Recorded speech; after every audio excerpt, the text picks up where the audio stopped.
I think some folks are watching, but I'm not sure.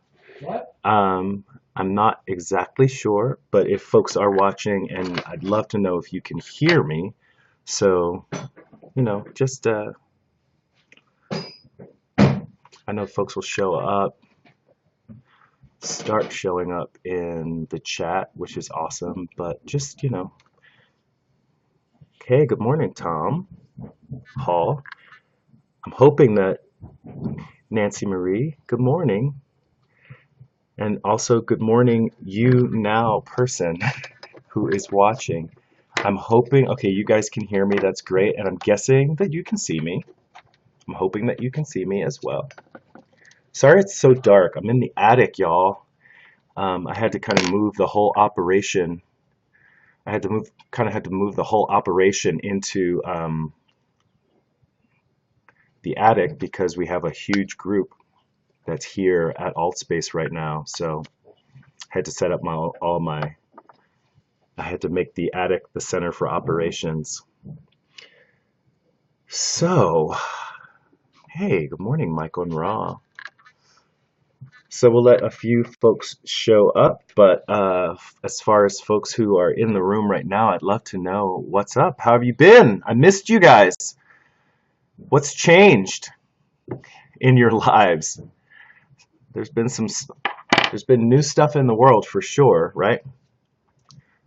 And where are folks? I never remember where exactly people are. I know that there are some people who are in the U.S. I know there's a couple. You're looking for a new home? Hey, Kearney. You're looking for a new home?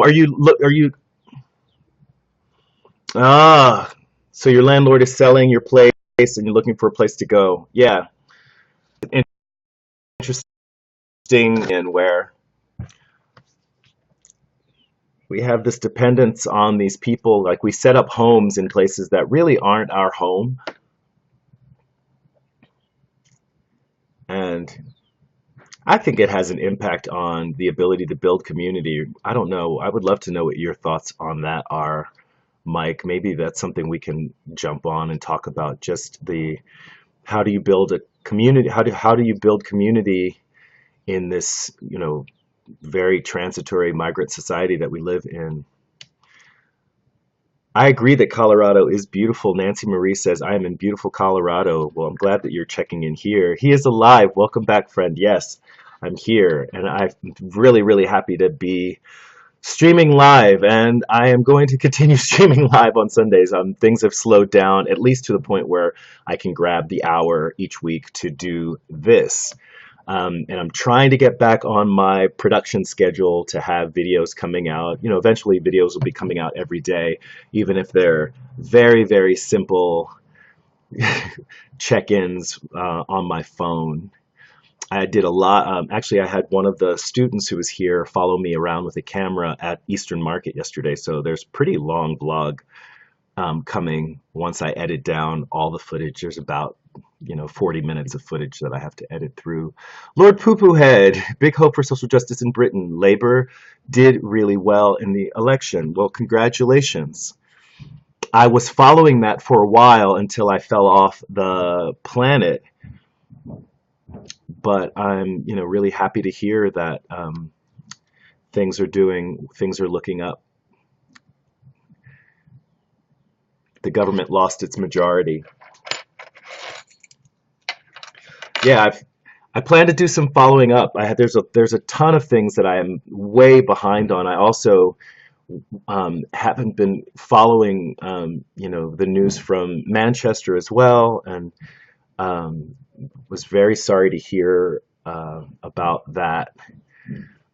Lord Poo Poo Head, and I think there's some other folks. I'm not sure. I think there's some other folks who are here from London. But yeah, I was very sorry to hear about the attack in Manchester and sending positive vibes about that. But it's good to know that that didn't translate into like a real reactionary movement in the government, which can happen, right? So yes, congratulations. Who else is here? So Kearney's here. Tom, you're in Colorado as well. Cool. We had almost half a century of terrorism through the IRA. That's right. It's so interesting how things get forgotten. And yeah, I had completely forgotten about the violence that was happening just as recently as I would say as recently as what 20 years ago that since that violence has really subsided. Lord Poopoohead says, when I was a boy, it seemed like every week a pub was uh, being blown up. Yes. So these are things, yeah, these are all topics that would be great to talk about. I do want to let you all know, I'm usually pretty precise and usually try to end the session after an hour.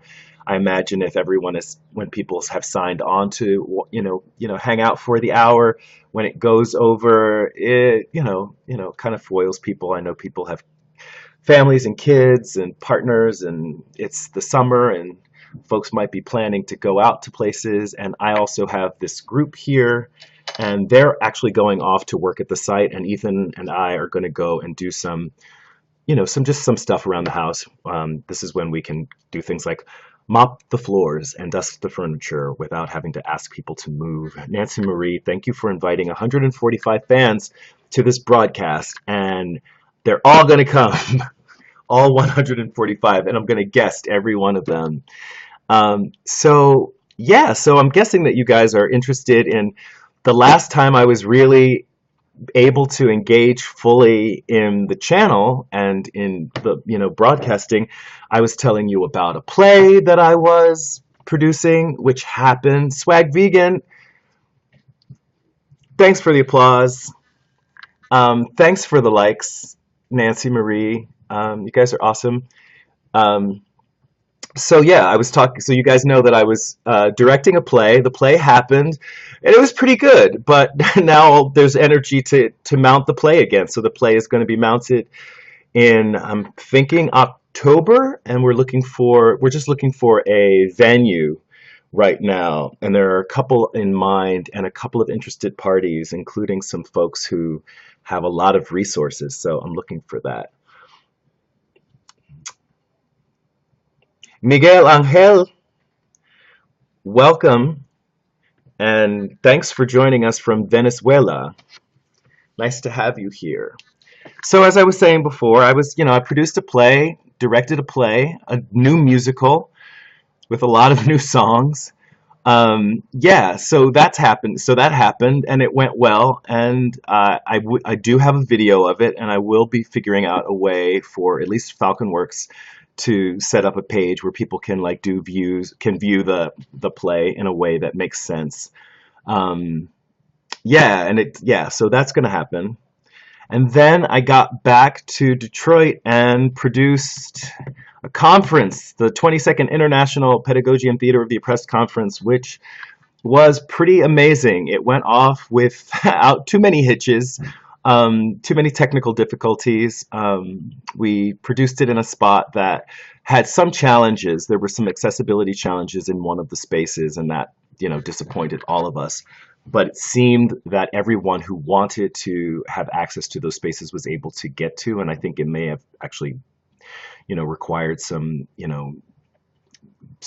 assistance getting in and out of the spaces. But I think everybody who wanted to participate in sessions was able to. But we finished the conference with an open space session where anyone who wanted to talk about anything was able to host a conversation.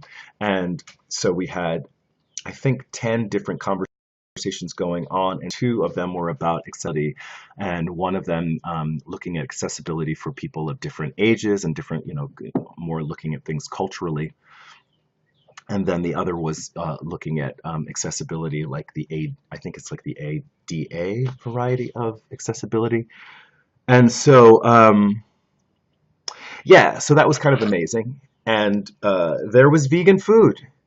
There was vegan food served for 6 straight days. I guess the main part of the conference was started on Thursday night with some vegan food, and then through the weekend. But then we also had folks who were in the space for the pre-conference, and so it was wonderful to introduce a lot of folks to, vegan, just the idea that someone can consciously, you can plan a conference and make a decision that you're going to have the food be food and not other sentient life forms, right? So that was very, very cool.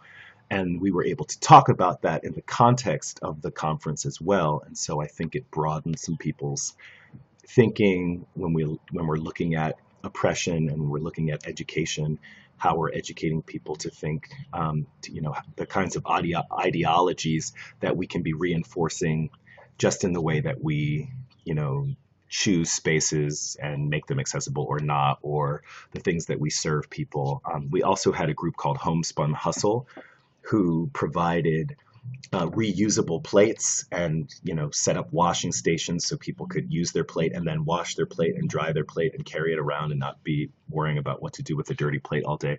And that was pretty awesome. So we did maybe a bag of trash a day for a conference with almost 300 people. So I think that was pretty cool. Yeah. So Miguel Angel says it's like hearing President Maduro speak of the benefits of capitalism. It would be very, very rare. Oh, I want to know more. How strange. It's strange for me to hear and see an American talk about social justice. And when you say American, do you mean like a U.S. citizen? Because if you're in Venezuela, you're American too. I think. I don't know if you identify that way, but there is this weird thing that's something that we were actually talking about, how people from the United States call themselves American, and there are a lot of Americans. We're a couple of continents of Americans. So what happened? My philosophy, Miguel Angel says, my philosophy of life is this: to find the truth, you must always scrutinize. I'm 100% pro-life and 100% pacifist. I'm agnostic and nonpartisan. That's an interesting place to be. And I almost want to ask you to, hop on and guest and talk about this more fully. It sounds like what you're ready to get into, Miguel Angel, is more than we're going to be able to manage in the chat box. So if you are interested in hopping on and meeting some folks and having a conversation, I'd love to guest you. Obviously, if there's anybody else here who'd like to guest, that will be awesome. Speaking of, you guys know Kearney. If you follow my channel, you've probably seen Kearney V pop up in a few videos, and so Kearney's coming back to Detroit. Yeah, that's you. And so maybe we can get caught up. I know I owe you a phone call. I'm so sorry, but with this group here, it's a little bit, when there's a group at AltSpace, it's a little bit 24 hours a day because I'm always on call. So there are things that are happening. Most of it has to do with meeting people from grassroots organizations or just people from the neighborhood. There's a fair amount of work that's going on in the North End right now. There's the American Riyadh Project, and if you follow my YouTube channel, you can watch videos about the American Riyadh Project that's happening through the Ghana think tank in collaboration with several groups here in Detroit. So that's happening. Also, y'all, it was Gay Pride yesterday. It was totally Gay Pride yesterday. And I didn't even know it was Gay Pride yesterday. So, I mean, I'm not going to complain because, I'm not going to say you've been to one, you've been to them all, but, I feel like I feel like I have my pride. And, I was doing stuff yesterday that I really love. I was working at the space. The space was up and operating. There were guests here. We were serving delicious vegan meals that people were excited about. And so, yeah, I was showing my gay pride by just doing me.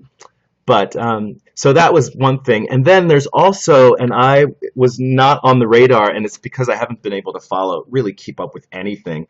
But there's a kind of like a conference, a gathering around water. The United Nations is presenting, talking about just the water situation here in Michigan. And I'm guessing that they're going to be focusing mostly on Flint and Detroit, but it's something that's happening, across the state. And really, lots of people. Lord Poopoohead says, I've been to Gay Pride and I'm not even gay. That's the place to be. It's a fun thing. It's a fun festival, I find. And it's changed a lot over years, at least. And I've been to a few. I've been to Pride in Montreal, Kearney V, yes. And I was hoping to go to the Pride in Montreal, which takes place on that Carnival Island, right? What's the name of the island in Montreal where Gay Pride takes place? There's also Quebec City also has a pretty fun Gay Pride that I've been to. I've been to Gay Pride in Mexico, which was kind of amazing. I've been to Gay Pride in San Francisco, and I've been to Gay Pride in New York City. And it's always a fun thing to do. I guess I just like rainbows, maybe. Maybe I just like rainbows. Maybe it has nothing to do with sexual orientation. It just maybe has to do with like the Wizard of Oz or something. I don't know. They do them here in Brighton. Oh, cool.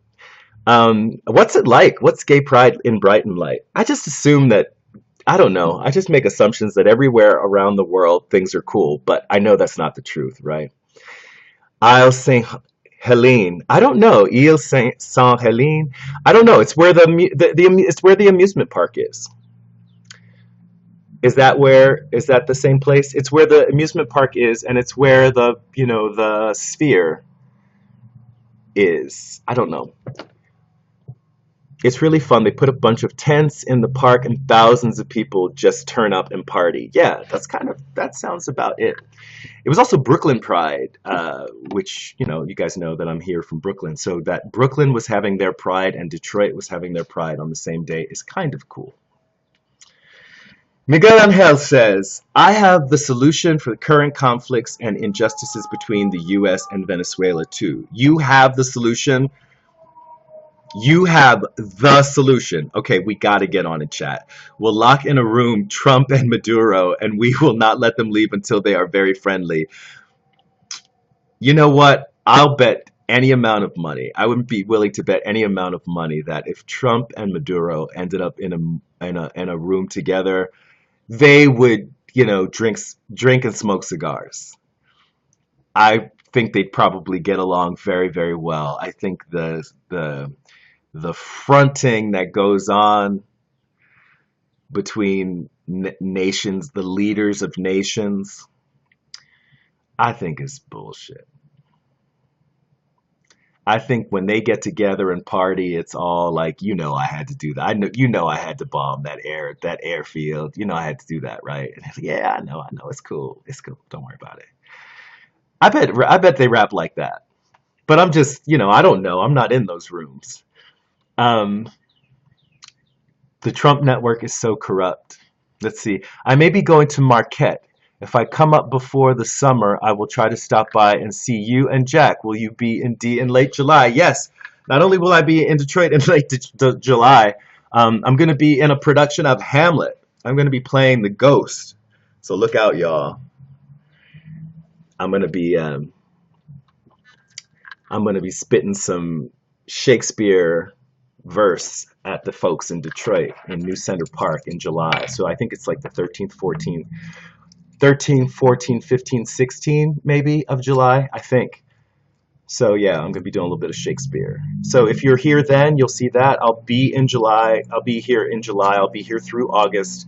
I've actually been asked to, I'm going to be in Chicago for one weekend because they're having a Theater of the Oppressed gathering in Chicago that I was invited to by some folks who were here and some folks on the board of the PTO organization. Yeah. So there's a lot of stuff going on. And of course, I haven't even mentioned the fact that there's a group. I may have mentioned the fact that there's a group of 10 college students from SUNY Purchase who are here right now, as well as a graduate assistant and an instructor from SUNY Purchase who are here doing the thing that they're doing, right? So that's all going on right now. Let me see. Space Cowboy, hello. The funny thing about Trump is that he is pompous as hell and he doesn't care. At least he doesn't put the phony act on and expect you to believe it.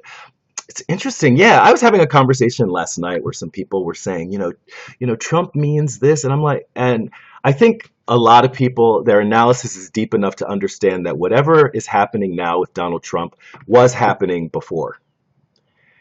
It was, the ideology that is, sort of been exposed, the way of thinking in the United States that has been exposed through having Donald Trump as our president is something that was there all along. But exactly as you say, Space Cowboy, there were people putting on friendly faces and pretending that something else was going on. But the fact of the matter is the story hasn't changed.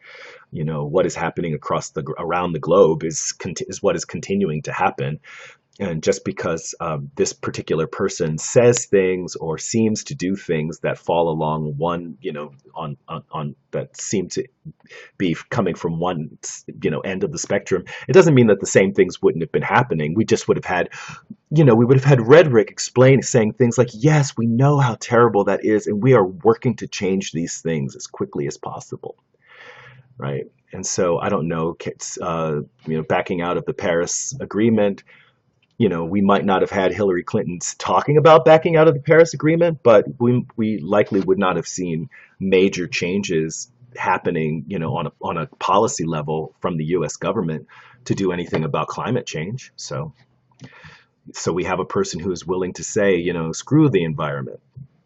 The environment is getting screwed regardless. First of all, I want to apologize for my writing. This is Miguel Angel. It's just that I don't understand the English language. I'm using Google Translator. All right, Google Translator is doing an okay job. I'm thinking. I hope that what I'm repeating when I read is what you mean to say. Or is it a phony act and or is it a phony act? And Tom Hall, you're saying, or is it a phony act and he believes it? I'm not sure what you mean. I think that you're saying that what Trump is doing is a phony act, but please, if you can clarify, that'd be awesome. Lord Poopoo had said he was going to drain the swamp, and the first thing he did was hire 5 different Goldman Sachs executives, a bunch of reps from the fossil fuel industry to run his economic policy. He's a bigger liar than Adolf. And when you say Adolf, I'm not exactly sure who you mean. I have some assumptions who you mean, but I'm going to let you clarify that if you like. Very true, deeply disappointing. Yeah, Plant Goals, I agree with you that Lord Poo Poo Head is on point.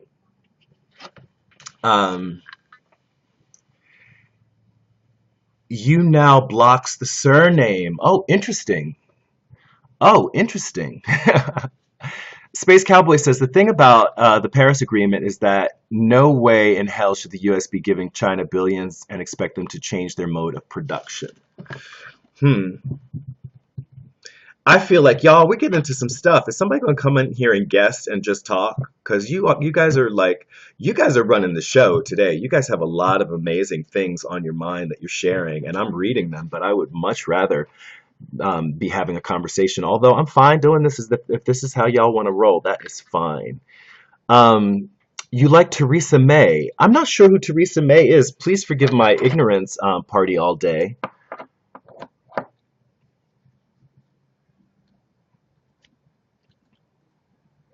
I'm the man broadcasting from an attic.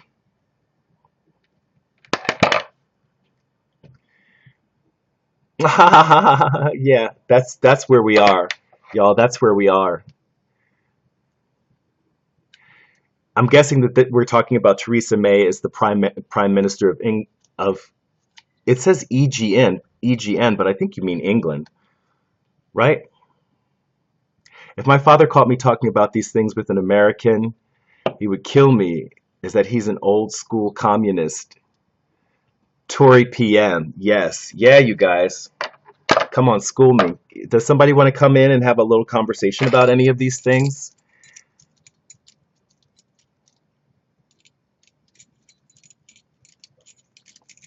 Some people said no. Okay, all right. So y'all want to let me just, in all of my glorious ignorance, just keep rambling at you, huh? She wants to lift the ban on fox hunting. How do people feel about it? How do people are you like, if anybody who's been following the news about the Kearney, you're talking about the um, lifting the ban on fox hunting. Are people for it? Are people opposed to it? Tom Hall says, I believe the face he presents to the world is a mask to conceal deep-rooted inadequacies that over his lifetime he has come to believe. I'm kind of with you. I don't know. I mean, I feel like in some ways it's not the first time we've had a president of the United States who's read as incompetent. And to me, it just makes it so clear that whoever is the person in that particular role, I don't want to say it doesn't matter because I don't want to seem like I'm that cynical about the world, because there is a certain amount of messaging that comes from, like the idea of who we are, the identity of the country in some ways, is illustrated in the person who's in the highest office in the land. But I don't know that it ultimately has that huge of an impact on the policies and the laws of the country and the way that we operate as an organization. And by an organization, I mean the United States of America. So let's see what thing is. I don't think that Trump is the problem. His complete lack of experience makes him extremely easy to manipulate. Yes, one could say that. Yes. The rich people like their dress up, horse riding, and animal killing. Yes. And is the thing, and we're back to, guys, we have so many threads going on, but this is popping. All right, so this is the Theresa May wanting to lift the ban on fox hunting, and it sounds like there is a group of wealthy folks who want to dress up and hunt people down. I wonder what that's about. Lord Poopoohead, speaking of Trump, I believe, says at the moment he's a puppet for the far right. And then Party All Day, I think, is talking about Theresa May still, who I'm going to do some more research on because I've really not followed Theresa May at all. I've not been following British politics at all. Not been following British politics at all, but it sounds like maybe something that I should look into. I mean, it sounds like you guys have. It sounded like you guys. I mean, what I've been able to see when folks in Britain came out strong and didn't want Trump to come because they felt like Trump would be an embarrassment to have coming to visit the Queen. I kind of felt like, good stuff was going on there, but I really think I should look a lot more into what's happening in terms of British politics. If you don't agree with a person's way of thinking, attacking his manhood is the way to get your point ahead. This is directed towards the above. I'm sorry, I missed some stuff. You guys, I missed some stuff. I'm sorry. Space Cowboy, I'm not sure what you were referring to, and it says that it's directed towards above, but I'm not sure if it's showing up in the same order in my chat box as it is in everyone else's. But Benito Juarez, the only indigenous president of Mexico, said, between individuals and among nations, respect for the rights of others is peace.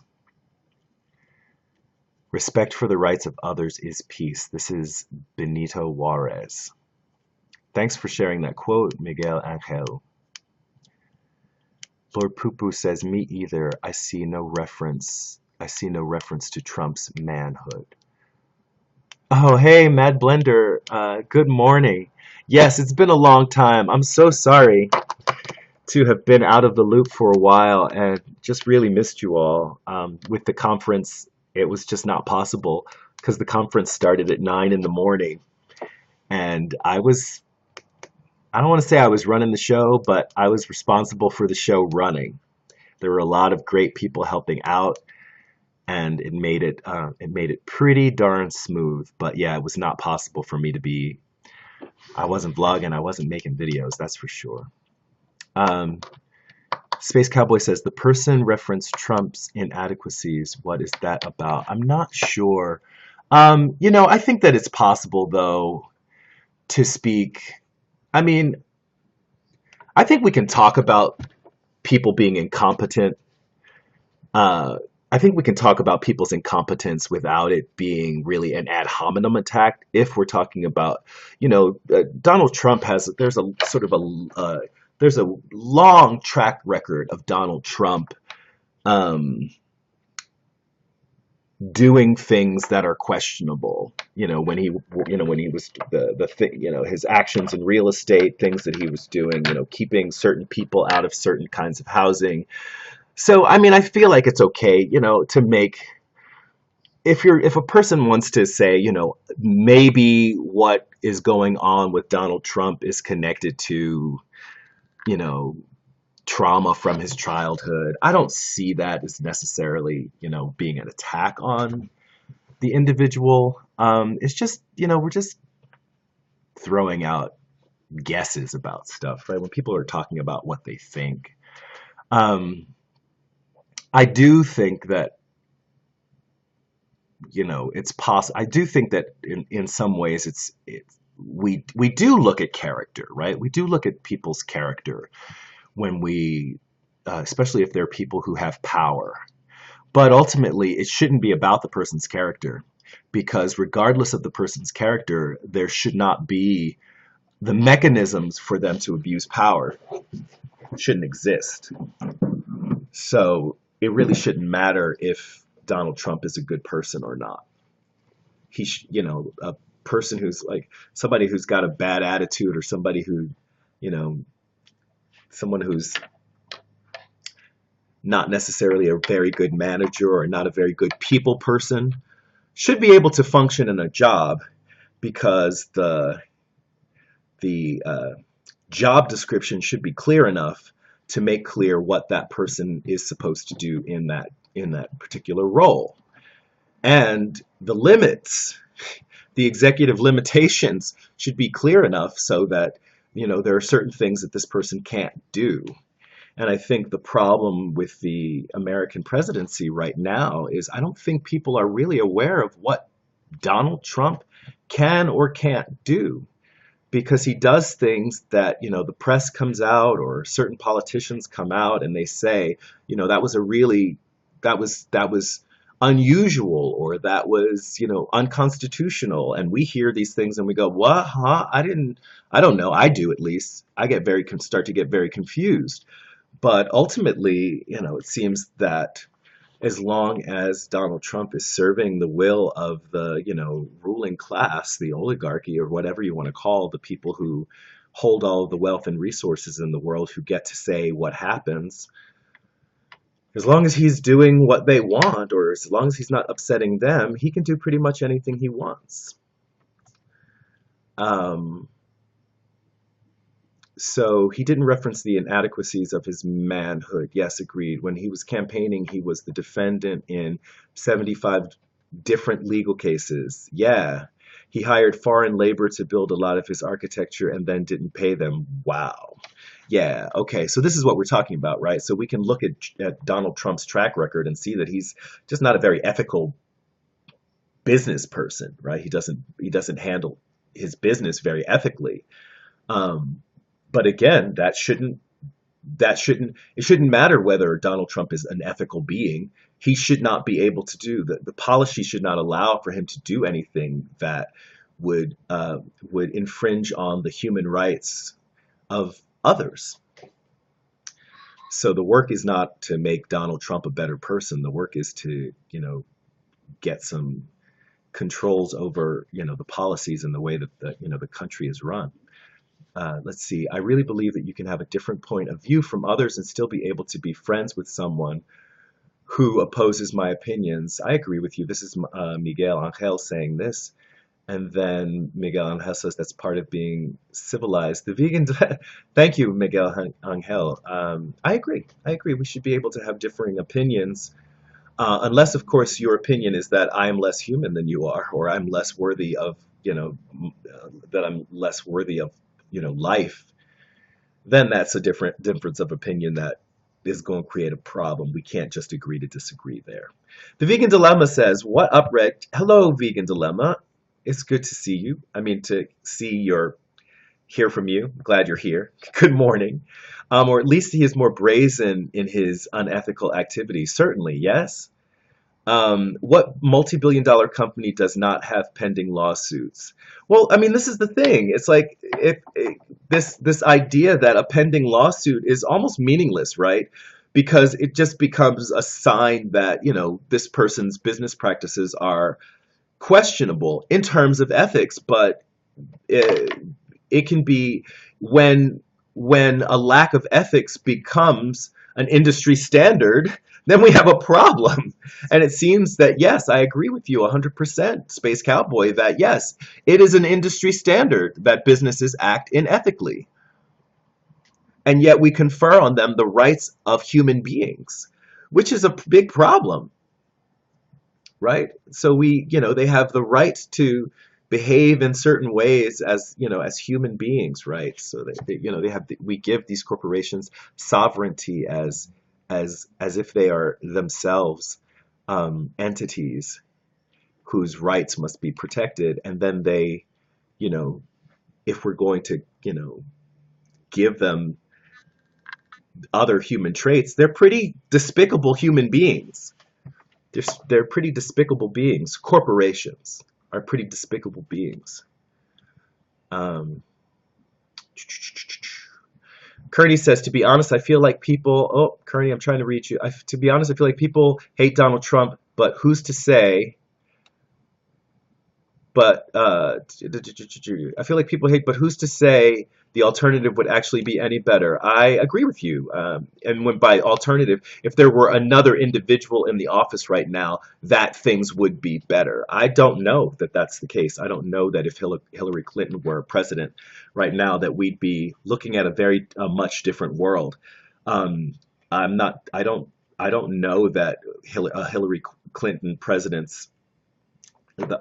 Clinton would not have, bombed the airfield in Syria, would not have dropped the mother of all bombs in Afghanistan. I don't know that anything in terms of the major actions that have been taken would be any different. And we may not have seen a travel ban, but we didn't really see a travel ban under Donald Trump either. We just all got up in arms, and this piece of legislation was passed. But while we were all fighting about the travel ban, how many other terrible things have happened? I mean, look what happened to, U.S. healthcare. I have to imagine many big business people, and you guys are saying a lot of stuff. I have to imagine this is Michael Raw. Um, I have to imagine many big business people in America allow some unethical things to occur. They just don't brag about it. Yeah, maybe, but I don't know necessarily that keeping it secret is an improvement. Um, Kearney says he's just an annoying figurehead. Dilemma says, "Good morning, brother. Good morning to you again." Lord Pupuhes says, "Typical backward logic," and I'm not sure what you're referring to. So y'all might have to bring that back because a lot of the thread has gone past. You guys said a lot in the last minute. Bad things cease to be bad if other people do them too. Um, oh, I see. Yes, exactly. Yes, the fact that unethical business practices are you know the industry standard does not make it any better. It makes it worse, right? So I'm with you there, Lord Poo Poo Head. Um, yeah, so yeah, is it okay for me to murder people if other people murder people too? Yes, of course not. Space Cowboy, thank you for becoming a fan. Corporations are people too, my friend, Mitt Romney. I actually saw Mitt Romney's dad. I actually watched some video earlier in the week of Mitt Romney's dad, who his name just escapes me right now, but talking about um, violence in the inner cities, at a time when I believe we were at war with Vietnam. It was really interesting, and it just sounded like this person has like really no analysis of what's happening in the world or what was happening in the world in the 60s. But that might be something that I talk about later on. I'm going to be talking to you guys, by the way, about a lot of the things that have come up in the conferences and on this trip. But it's going to take a lot of videos, and I have to organize my thinking about them. I did a very long, rambling video about Detroit, which is going to end up having to be a part one because I have so much more to say about how I actually got to Detroit. So I created a video last week just doing some background on Detroit, but yeah, I want to do a video that talks a little bit more about how and why I got here. Thanks for becoming a fan. Vegan dilemma. Let's see what else is going on. Uh, just like Martin Luther King, I also have a dream. And it's that I dream with the day that we can all live one together, to the other in perfect coexistence, mutual respect, and in holy peace. That is a beautiful sentiment, Miguel Angel.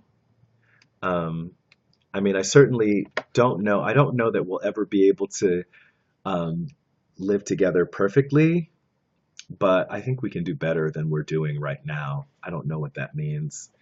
I don't know what that looks like ultimately. George Romney. Yes, absolutely. Plant goals. That's who. And I was watching. I watched a movie that's available. You can get it. I believe now it's available through certain pay sites like it may perhaps Amazon, maybe Google Movies. Um, I think you can buy it through YouTube. It's called American Revolutionary: The Evolution of Grace Lee Boggs.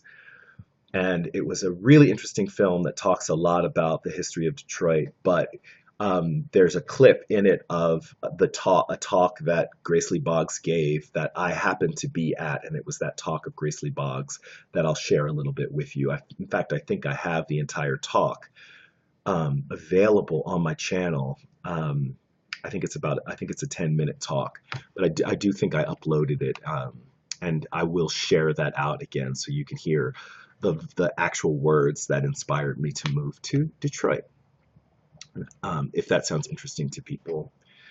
I think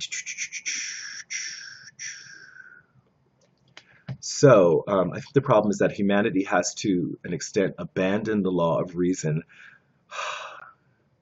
Yeah, I don't know what that's about. I think, we're like our ideology is so in not in our best, like so many of the things that we do and believe that have become practices in our lives are not the things that are in our best interest.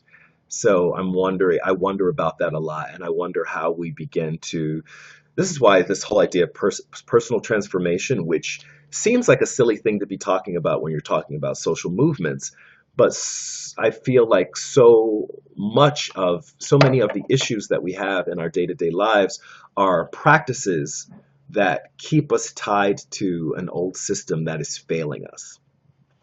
And so how can we start to think about ways to separate ourselves from the practices that uphold, that are, keeping this failing system on its last legs, right? As opposed to finding ways to maybe hospice an old system and create a new system within the shell of the old one. So those are the kinds of conversations that I've been engaged in over the last couple of weeks that I'm going to be sharing some of with you. Yeah, George Romney was the governor of Michigan, and he called in the National Guard, 43 killed, 1,189 injured, and Plant Goals is talking about the Detroit Rebellion that we're actually celebrating. Well, celebrating is we're commemorating the 50th anniversary of the Detroit Rebellion, as well as the speech that Martin Luther King gave that same year, breaking the silence beyond Vietnam, where he talked about the triple-headed beast of racism, materialism, and militarism. And almost a year to the day after giving that speech, Martin Luther King was assassinated. I don't really get the whole right-left argument. And by Kearney, I think by right left, you're talking about people who politically exist on the left and people who politically exist on the right. I am finding myself questioning that and interrogating that division more and more. Just discovering, I did get to do a panel talk, and one of the questions that I was asked was, you know, how do I separate, how do I talk about diversity or talk about the separations that exist between people? And I'm more and more convinced that those separations only exist as the labels that people are given. And even though society can respond to people based on labels, and so that based on those labels that people may be, because society, the way that society is organized, becomes an institution that can have certain ways of behaving, that can confer upon some privileges and present challenges to others. We can interrogate society and we can interrogate, policy and law, and government. But when we're talking about people, that's a whole other thing. When we're talking about, I don't know, I can't guess how another person is going to be because of their particular identity. So even if somebody tells me that they're conservative, I don't know what that means. I can go read about what it means to be conservative, but I don't know how that person is interpreting what it means to be conservative, which in some ways goes back to an argument that I was having with, Vegan Gaines about, Sharia law. And he was talking about the fact that there's a certain number of people that seem to embrace this idea of Sharia law. But when you talk about Sharia law, like what does it mean to an individual? To a person who's just living their life and getting up every day and going to work? Is that person thinking about Sharia law as, like cutting off someone's hand, or are they thinking about it as the general rules that govern, that make that are the foundation of their religion, without really understanding those things specifically? In the same way that there are plenty of people who identify as Christian who don't necessarily adhere to the tenets of Christianity in their daily lives and in the way they interact with other human beings. Um, but obviously, a person's rights to believe end when they impact me. This is Lord Poo Poo Head. Um, Jeannie, thank you for becoming a fan. Um, and I'm guessing, Jeannie, I know I'm recognizing your thumbnail from the YouTube channel, and I'm seeing that you have just a different YouNow name. But thank you for being here. I don't know if this might be is this your first time? I don't know if this might be your first time uh, checking in for the live stream, but welcome, welcome. And anyone whose name I can't see, welcome to you as well. Let me see. Hate you all. Often, let's see. I missed, I think, hate you all's first comment, but often it is, but we do other things here too. Why the why the hate? Oh, yeah, some hate was going on. That's all right, y'all. I'm learning I can love a hater because that person is not they're not just hate. They just want some attention and need their questions answered. Space Cowboy says, you are correct. The true meaning of diversity has been bastardized. Identity politics only divide. Right. I mean, it's a little more complicated. It's a little more complicated because, identity politics that exist to look at the way policies have been created to benefit or challenge people based on their identity.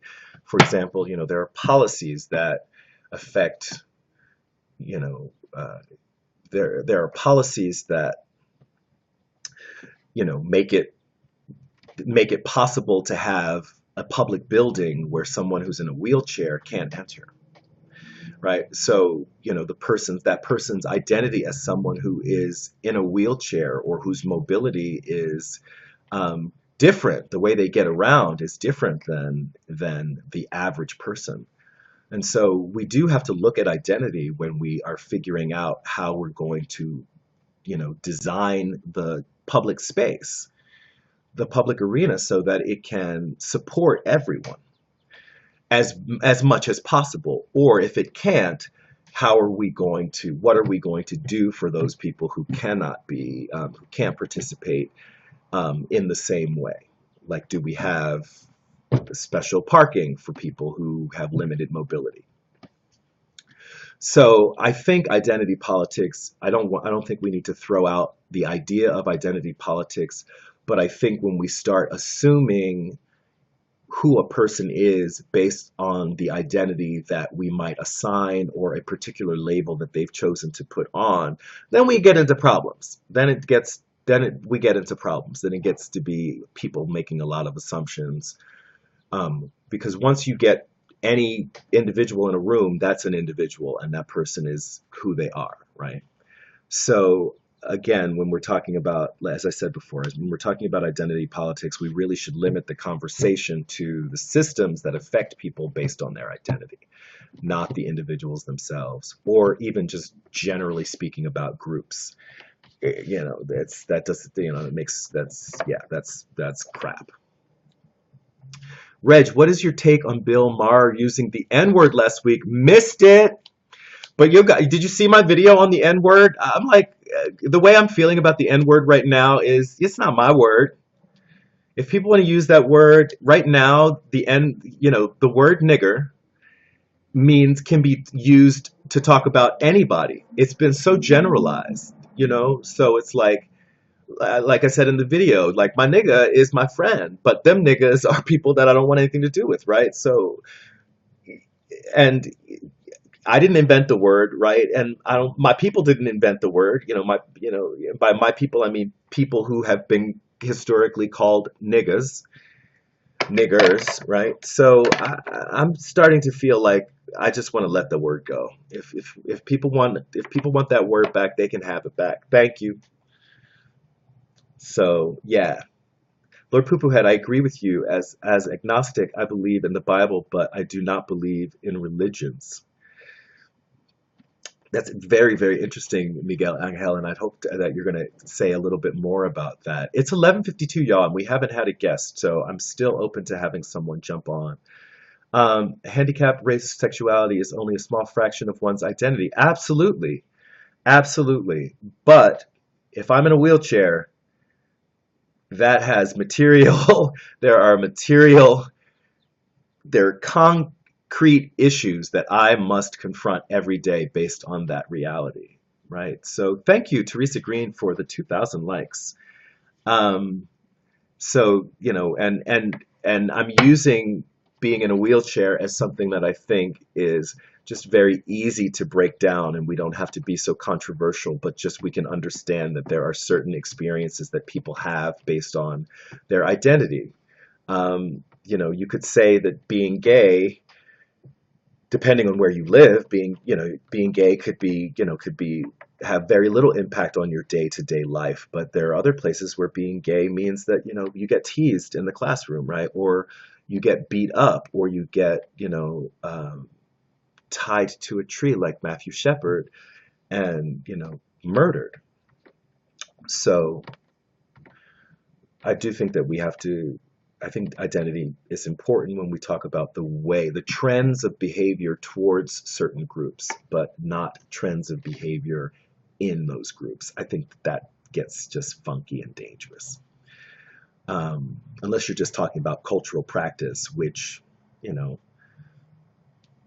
I wouldn't necessarily say that, Christmas shopping had very much to do with a person's identity, right? It doesn't say much about that person's character. It's just something that they do out of an obligation to the society that they live in. China, Miguel Angel says, well, in China live almost 15 million people. No, I'm not sure what that number is. It says 15 million people, but I'm pretty sure that there are way more than 15 million people in China, and the government still works well, and they are communist.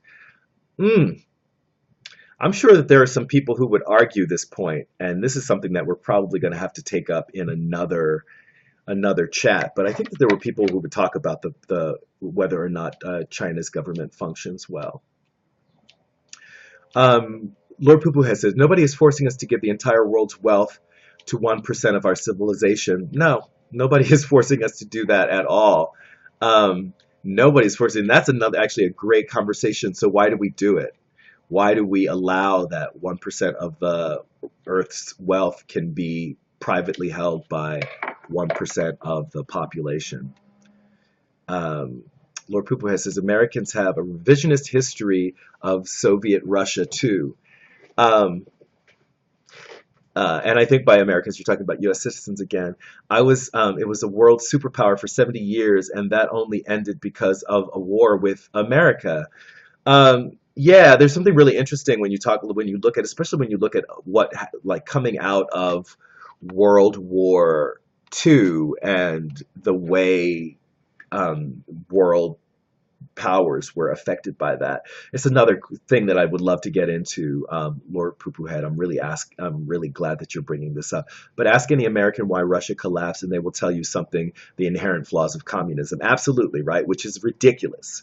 Which is ridiculous when you think about it, right? Lord Poopoohead, I'm right with you.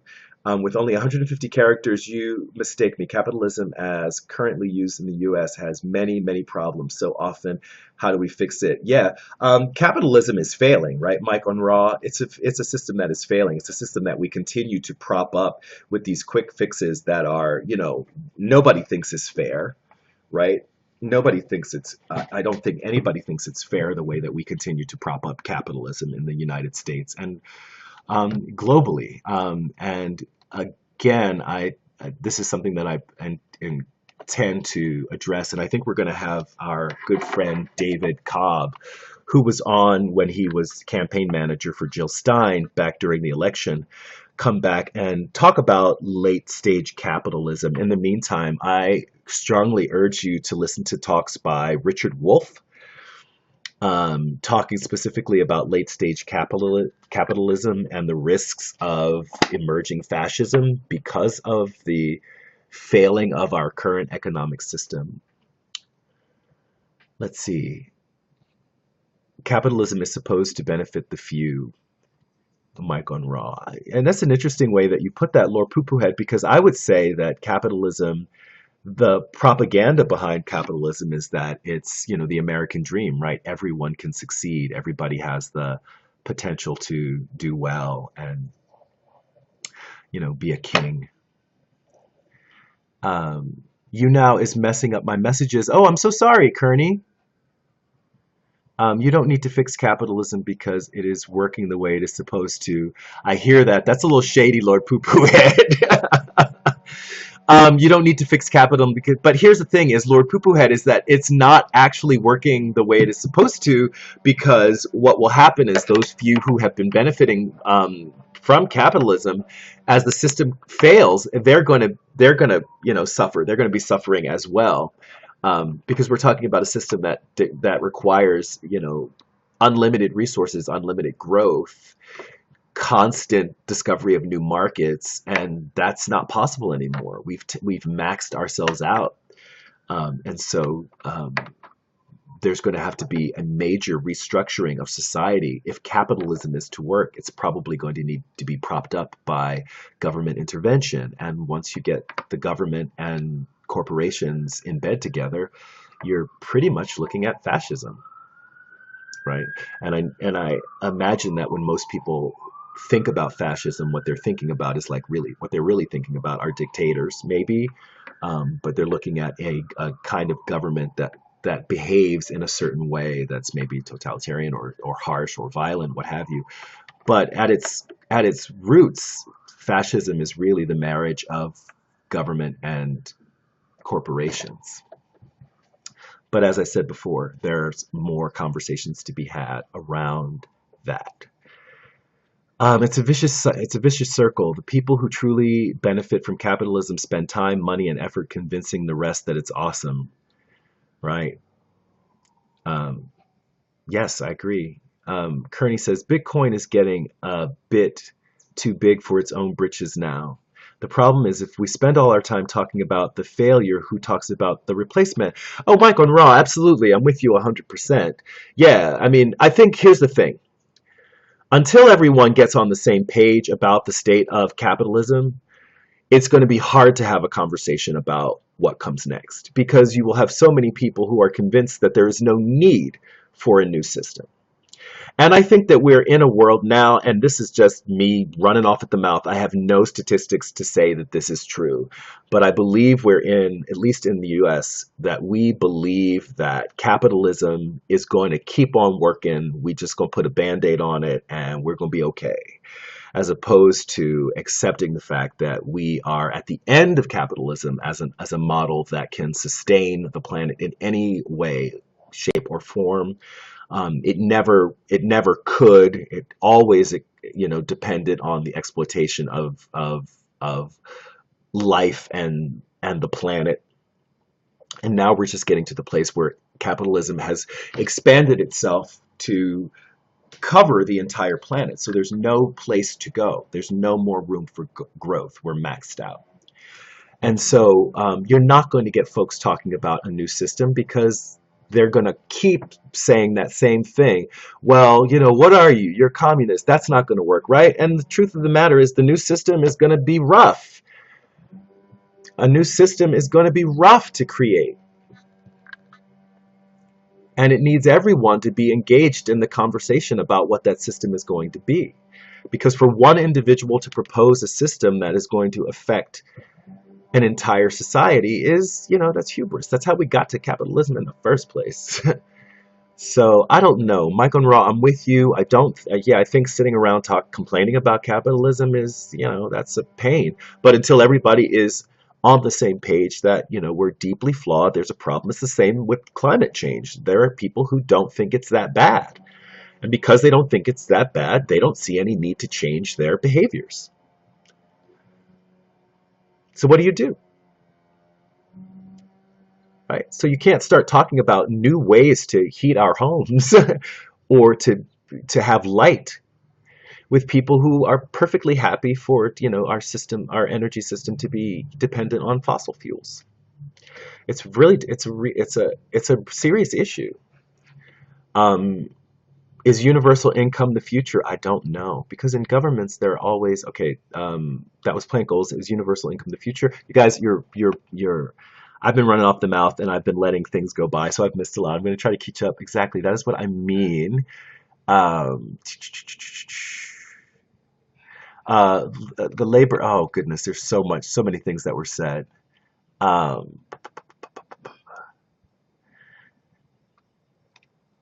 I'm going to come down. Instead of being able to conclude that capitalism is doomed, they instead rely on the benefactors of capitalism. Instead of being able to conclude that capitalism is doomed, they instead rely on the benefactors of capitalism.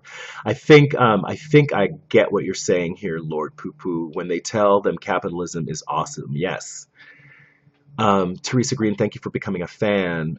Lord Poo Poo says misinformation is just a massive, massive problem in society. Yeah, climate change will make this planet look like Venus.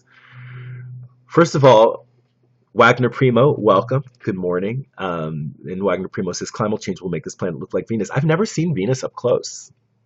I need to look at some pictures of Venus, but I don't know. Now, if the Democrats could recognize that their choices have been bad and they put up someone to beat Trump, yeah, I mean, Mike and Ra, I'm kind of with you. I'm not sure if what you're saying is still tying to our conversation about capitalism. Lord Poo Poo says, sorry, I didn't explain that very well. I think I was following you. I think we have a general thread here that folks are following. And if not, people, please ask for clarification. And again, these are going to lead to the questions, the topics that are coming up in the live stream today, I think, are right in line with things that I've been wanting to get into in depth in video. So just look for continued conversation about things like late stage capitalism, like fascism, looking at the differences between I've already made a few videos that look at like the fallacy of the illusion of choice that we get in our political system, at least in the US. Jeannie One says universal basic income is supposedly inevitable. It's just really interesting. I love when we talk about basic universal income. Aren't we really talking about a system for distributing resources in a way that we think is more equitable? And in some ways, it's like, does it really require an income, or is there some other way that we can figure out how to distribute to the general population so that everyone will be able to get what they need. And like, how much of this conversation about making sure that people can get what they need is making sure that people have the skills to do things for themselves, you know. And I don't want to say that, you know, we're going to live in a world where everyone's a subsistence farmer, but would it be a terrible thing if everyone had the ability to grow their own food? I don't know. Miguel Angel says, well, my dear Reg, I must retire now, for a force superior to me is invoked. My wife called me to clean the garage. Absolutely. In fact, I think, y'all, it's 5 after 12, and I think it's time for us to bring this particular conversation to an end. Man, it burned hot and fast. Um, yeah, Plant Goal says Bernie would have dominated Trump in the election. Possibly. But would we have seen the change that we're talking about? The really deep, necessary, radical change that we need? I know it may sound like a cliche, but do you guys think we should follow the Scandinavian model? Oh, interesting. Maybe this is something that I should look into. Is there any particular reading that you can, Wagner Primo, that you can suggest? Bernie is the man. Scone-gate. Oh, Scone-gate. I'm not sure exactly what you're talking about, Plant Goals, but if it has anything to do with the scones that made it into the house, I can talk a little bit more about that on another day. Yeah, it's been fun, everyone. I've enjoyed this time that I've spent with you, but I think that we have to bring it to a close. Much love, joy to you all. That's it for this video. Those of you watching this on YouTube, like it if you like it. Share, comment, subscribe. This is Reg signing off. Love yourselves. Peace.